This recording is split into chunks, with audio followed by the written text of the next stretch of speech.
Beruchim Habayim and Shalom Aleichem.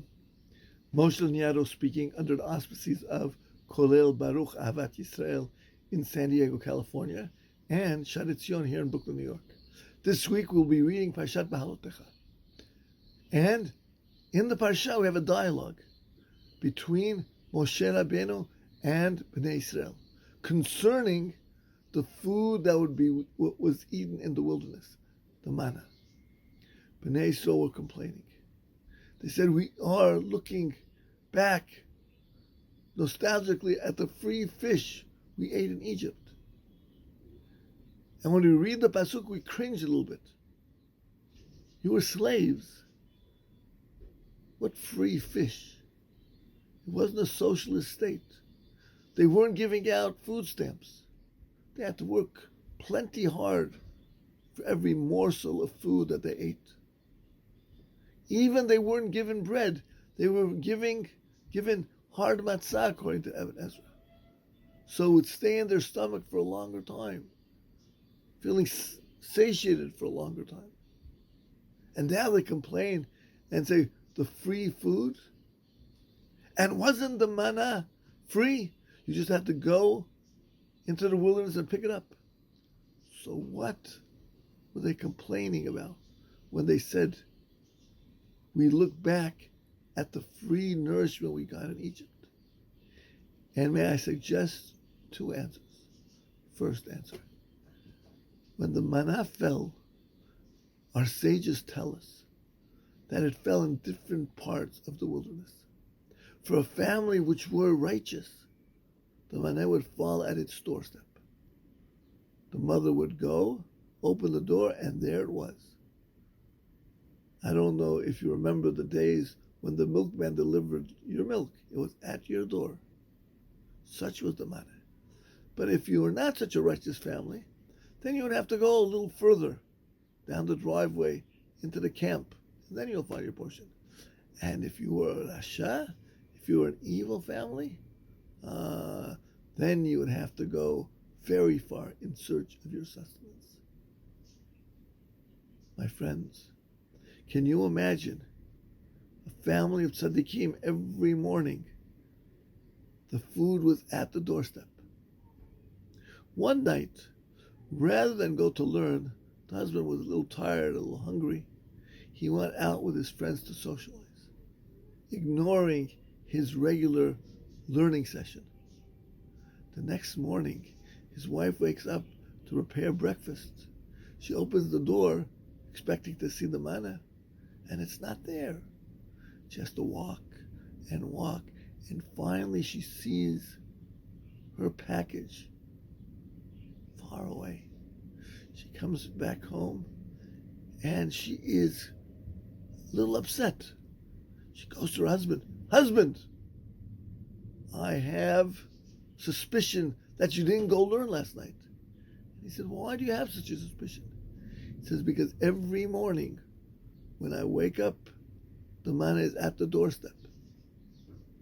Today, I had to walk till I found it. Why is that?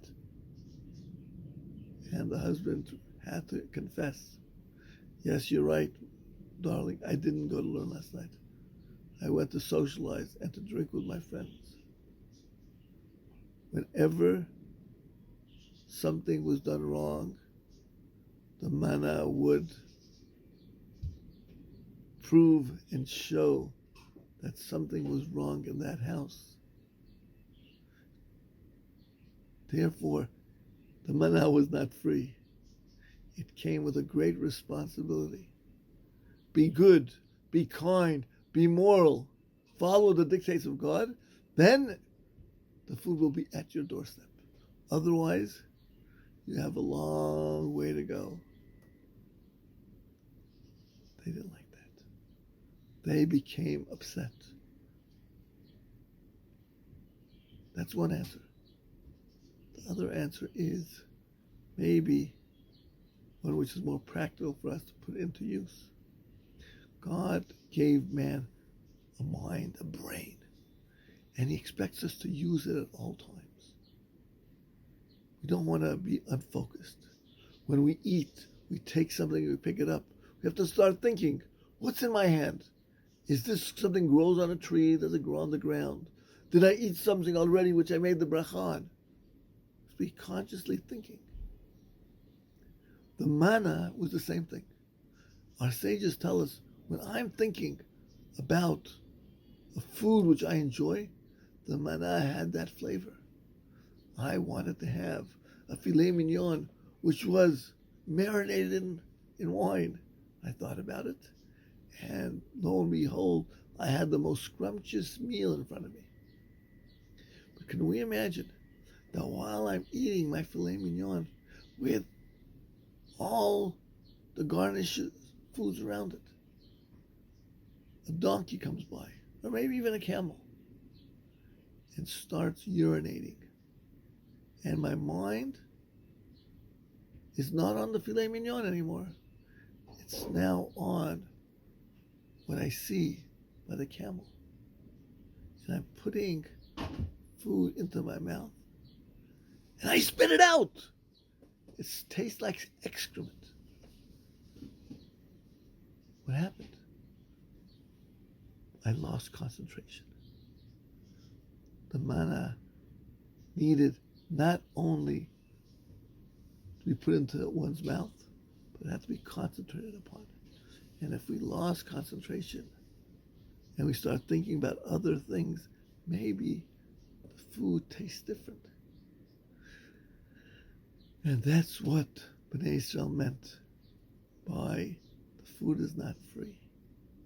We have to go and work for it. Work for it not in the physical manner, but in the spiritual manner. My friends, let us learn that lesson clearly. That when we come and we stand by God and with God, and we act properly, morally, and follow the dictates of the Torah, then the Borei Olam hugs us and embraces us. And we have a beautiful life. Also, lesson 2, that God gave us a tremendous gift in our mind, of a mind. He wants us to use it always, constantly. Let us use it in a proper way, and then we will also be blessed. Everybody should have a Shabbat Shalom.